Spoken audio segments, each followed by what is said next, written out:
Freire morre não. Sejam bem-vindos a todos e todes. Começa agora o podcast Por Quer Saber. Hoje apresentaremos um trabalho final da eletiva de Paulo Freire, que se chama Cultura Digital e Empoderamento, do curso de Pedagogia da Universidade Federal de São Paulo, a Unifesp, com a professora e doutora Lucila Maria e as discentes Sheila Martins, que é quem vos fala, e com a Cirlândia Francisca, que vai nos apresentar agora alguns projetos que foram propostos e realizados por crianças de escolas públicas para a inclusão de deficientes em alguns estados do Brasil. Olá a todos e a todas, meu nome é Cirlândia Francisca. Antes de tudo, todos os nomes mencionados aqui no nosso podcast são nomes fictícios. E para começarmos, vou falar de um site bem conhecido, o Luneta. Ele traz relatos e uma lista de projetos na área da acessibilidade desenvolvidos por crianças e adolescentes de diferentes regiões do Brasil, defendendo uma educação inclusiva na conscientização de toda a comunidade para que todos tenham uma sociedade baseada na diversidade. Segundo o último relatório da Organização Mundial da Saúde, em 2011, 15% da população mundial apresenta algum tipo de deficiência no Brasil, sendo que 1,5%, 3,5 milhões, são crianças com até 14 anos de idade. Considerando esse número, a inclusão no Brasil foi sancionada em 2015 sob a Lei número L13.146. Essa legislação contempla os direitos de pessoas com deficiência nos mais diversos aspectos, mentais, físicos, intelectuais, sensoriais, e o artigo 2º da lei vem representando seu maior objetivo, que é lutar contra barreiras, construção social, histórica e cultural a respeito de pessoas com deficiências. Porém, não garante um dia a dia efetivamente inclusivo para essas crianças que não tenham acesso a um contexto escolar acolhedor e que continuam enfrentando barreiras sociais e culturais. Portanto, crianças e adolescentes observam as dificuldades de entrosamento de crianças com deficiência com as demais, se uniram e desenvolveram diversos projetos voltados à acessibilidade e à inclusão, que transformam suas escolas e comunidades em espaços mais acolhedores para todas as pessoas. Com toda a liberdade de expressão e comunicação, e ouvida pelos seus mentores, juntos eles e elas tiveram iniciativas inovadoras para construir uma comunidade inclusiva de diferentes gêneros, classes sociais, raças, cor, sem ou com alguma deficiência. Esses projetos inspirados no protagonismo infantil, essas crianças mostram que não ter algum tipo de deficiência está longe de ser um motivo para deixar de pensar na inclusão e acessibilidade dos direitos humanos. Vamos conhecer e nos inspirar em alguns desses projetos em 3 estados brasileiros. O resultado desses trabalhos aponta para 2 realidades. Uma, de um lado, há um grande entendimento sobre os benefícios da inclusão para todas as crianças. Do outro lado, a fragilidade da falta de informação sobre o assunto para as famílias que têm criança com algum tipo de deficiência, para que eles estejam melhores amparados, para lutar pela inclusão e garantir que a educação seja inclusiva de fato, e necessário oferecer a capacitação para toda a comunidade escolar, entre professores, gestores, assistentes profissionais de saúde, familiares e, claro, os próprios estudantes. Vamos ver e nos inspirarmos.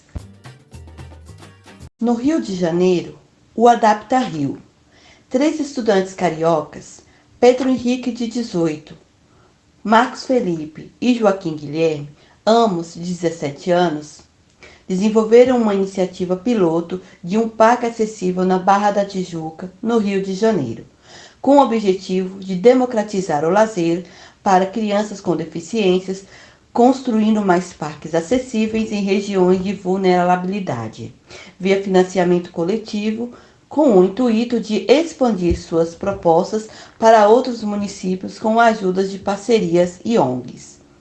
No Rio Grande do Sul, o Braille Básico, comunicar para incluir. 3 estudantes do Instituto Federal de Educação no Rio Grande do Sul, em Porto Alegre, identificaram a necessidade de maior difusão do sistema do Braille, uma oportunidade de ensinar os colegas e funcionários uma língua pela qual se comunica. Manuela Nunes, que é cego e cursa o ensino médio, e outros 2 estudantes se juntaram para ensinar o Braille e trazer questões como instruções sobre orientações e mobilidade para auxiliar pessoas cegas. Com esse projeto, eles foram finalistas no Desafio Criativo da Escola em 2019. Em São Paulo, o Projeto LIA, o Pleno Brincar na Cidade. O Projeto LIA, Lazer, Inclusão e Acessibilidade, é um movimento nacional idealizado por pais de crianças com deficiências e pelas próprias crianças. O objetivo é dar uma oportunidade a essas crianças com deficiências, acreditando que essa iniciativa ajuda a diminuir o preconceito e a discriminação com uma cidade mais inclusiva e acolhedora, trazendo a importância da inclusão no brincar, cobrando das autoridades a implementação de brinquedos adaptados em parques e praças e locais de uso público comum. O projeto conta com o apoio da Prefeitura de São Paulo, que adaptou o Parque Raul Seixas, no bairro do Butantã, e Praça Santos Coimbra, no Morumbi. Esse movimento também realizou atividades em 40 cidades, sendo 20 delas que já apresentam parques inclusivos e 19 projetos de lei em desenvolvimento sobre o tema com 5 passos. Primeiro, uma escola e manutenção da locação. Segundo, arrecadação de fundos. Terceiro, a aprovação da prefeitura. E o quarto, a instalação e a inauguração. E depois, as papeladas. Vou relatar a história do Kelvin, um menino de 12 anos, diagnosticado com paralisia cerebral e estudante da rede pública de São Paulo. Ele cursa o 7º ano do ensino fundamental numa escola localizada na zona norte da capital paulista, e ele tem dificuldades para se relacionar com colegas de sua idade, devido à deficiência, fazendo com que criem uma barreira para executar trabalhos em grupos. Kelvin e os colegas estavam empolgados, pois estavam arrumando para um passeio. Kelvin então foi pedir ajuda à professora para trocar de blusa, e devido à correria, a professora pediu-lhe um tempo e saiu para resolver as questões referentes ao passeio. Porém, ao voltar, ela se surpreende vendo as outras crianças ajudando o Kelvin. E no ponto de vista da professora Júlia Fernandes, a inclusão ela potencializa um movimento positivo entre os alunos. Já a outra professora da Universidade Federal de São Paulo, a Jaci Campos, acredita nessas facetas da educação inclusiva, porém o tema inclusão escolar causa estranhamentos porque há uma negação diante da fragilidade de pessoas com deficiências, né, que costuma representar a sociedade, socialmente, né. A ideia dominante é de sermos fortes, perfeitos, e o convívio de encontro com alguém que representa o oposto, isso é assustador. E eu concordo com elas, né? E para garantirmos que a educação seja inclusiva de fato, é necessário oferecermos uma capacitação para a comunidade escolar, entre professores, gestores, assistentes, os profissionais de saúde, familiares e, é claro, o próprio estudante. Eu sou uma mulher deficiente e tenho uma deficiência física chamada Mandelung. E trazendo as minhas experiências durante a minha formação primária e secundária, eu sofri muito, pois eu não tinha essa empatia por parte das crianças com as quais eu convivia. E eu vivia, na maioria das vezes, isolada, e os professores em nenhum momento tiveram sensibilidade ou criatividade no sentido de me incluir, para que nós crianças, né, na época, pudéssemos nos interagir. Talvez seja pelo fato da escola ser uma escola tradicional, né, com a metodologia, onde o professor é considerado a figura central, o defensor desse conhecimento, e o estudante um espectador, né, desse conhecimento, memoriza e reproduz.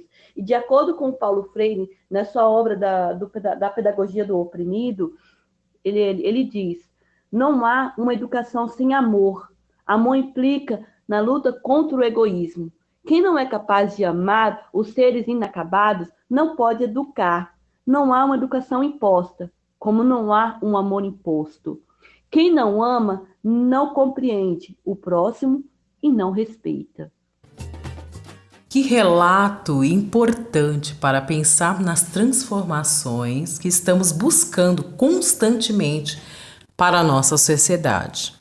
Temos muitos pontos para refletirmos e para trazermos reflexões com essas iniciativas dessas crianças, mas vamos destacar apenas 3 para falarmos de exemplos nesse podcast. O primeiro deles é o empoderamento, segundo a emancipação e a conscientização para toda uma comunidade, para a estrutura e as mudanças sociais e sociopolíticas, como a gente viu você falando e trazendo para nós alguns exemplos de como mudou, como o Estado, o município trouxe situações que puderam trazer realizações para esses casos, essas crianças, nesse caso de deficiência. Para a gente começar, o primeiro deles é que a iniciativa e as ações dessas crianças têm um ato livre e independente.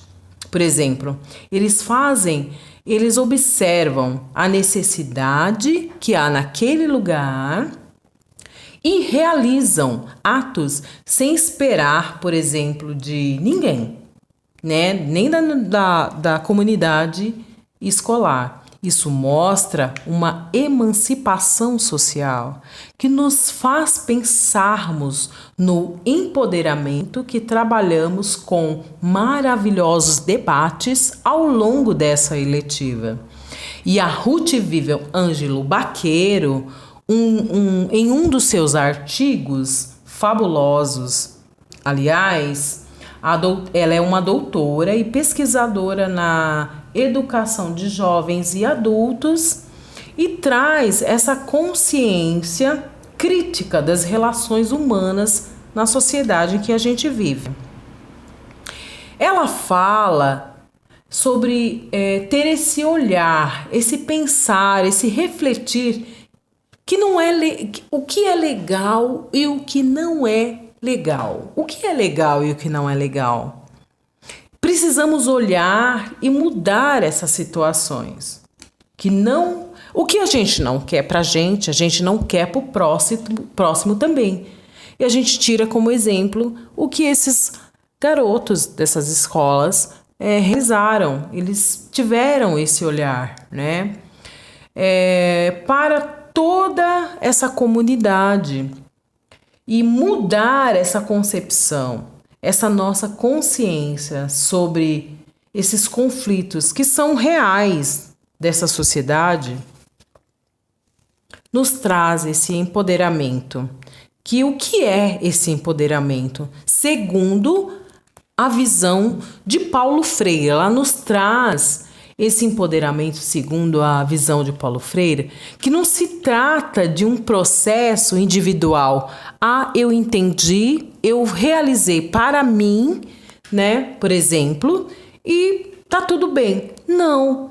Ela fala, e segundo a visão de Paulo Freire, que ele não acredita nessa autolibertação. Esse poder, essa ação que tanto se fala de Paulo Freire, e ela traz todo esse processo desde a sua autoestrutura, a sua historialidade. É muito interessante ler sobre esse artigo dela. A gente aprende muito. Ela fala sobre a ação do Paulo Freire, aquilo que Paulo Freire nos ensina, que esse poder, essa ação se torna poderosa não é para ficar vaidoso ou para achar que você tem uma alta superioridade. Esse empoderamento é uma liberdade, leva a um ato social. Essa emancipação, esse empoderamento é para todo, é pensando na comunidade. Esse movimento é para conscientização, uma passagem de uma consciência ingênua daquilo que você apenas olha para um pensamento crítico das suas ações. Você observa essas ações, você fala para si mesmo, você passa a ter uma reflexão e olha e fala: algo não está legal, algo não está bem, aquilo que eu não quero para mim, eu também não quero para o próximo. E você passa a buscar conhecimento e refletir sobre esse assunto. Então, Cirlândia, as suas experiências servem como exemplo de uma acessibilidade que não é uma inclusão, porque dar acesso a essas crianças, como a lei fala em 2015, ela não traz essa acessibilidade. Essa inclusão, ela se dá através para essas crianças deficientes, através de uma inclusão e uma acessibilidade, que é você colocar a criança na escola pública e você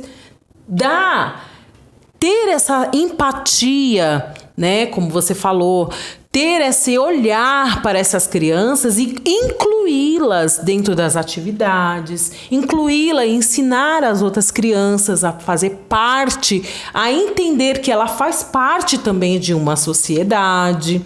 Então, caminha junta, a acessibilidade e a inclusão, elas estão juntas. E essa consciência não é manipular ou pensar como eu penso, o Paulo Freire diz, mas é um olhar para a realidade, é pensarmos coletivamente, todos juntos, para a transformação de uma sociedade mais justa, né?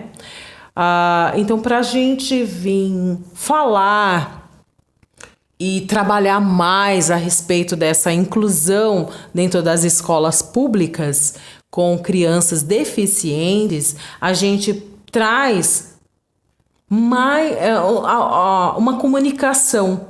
E essa comunicação, que é nova, que é a comunicação tecnológica assistiva, mais fácil e independente de promover melhor qualidade de vida e inclusão. Por exemplo, uma criança com dificuldade motora pode fazer um lápis, a professora pode realizar um lápis adaptado com um engrossador, né? Facilita o manuseio do lápis com um EVA enrolado no lápis com uma cola quente. Então, quer dizer, são ações com essa tecnologia assistiva de baixo custo que você pode incluir esse aluno juntamente na sala de aula com essas facilidades, buscando informações, conhecimentos,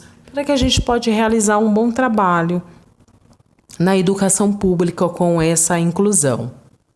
Para finalizarmos esse podcast, vou completar e deixar como sugestão essas práticas pedagógicas inclusivas, como, por exemplo, a tecnologia assistiva, porque nós estamos falando sobre tecnologia de baixo custo, por exemplo, como esse que eu acabei de falar. Para quem não tem familiaridade e não sabe esse termo de TA, é um nome dado ao conjunto de recursos utilizado para ajudar pessoas com deficiências e suas funcionalidades, para tornar a sua vida mais fácil. Por exemplo, como esse lápis, né, enrolado com cola quente com EVA, que pode facilitar a vida desse aluno. Então, pessoal, nós agradecemos a atenção de todos e que venham as próximas para que a gente venha se conscientizar, pensar melhor sobre as nossas ações, sobre os nossos atos, sobre sala de aula com uma inclusão. E quem ainda não conhece Paulo Freire, não julgue antes de conhecê-lo. Conheça o seu trabalho, conheça os seus livros, os seus artigos que são fabulosos, as suas instruções, os seus pensamentos. E a gente deixa aqui como sugestão para todos conhecerem as ideias de Paulo Freire. Não julgar antes de falar. E nós agradecemos a esse momento e até a próxima. Vamos encantar a nação. Vamos cantar a vida.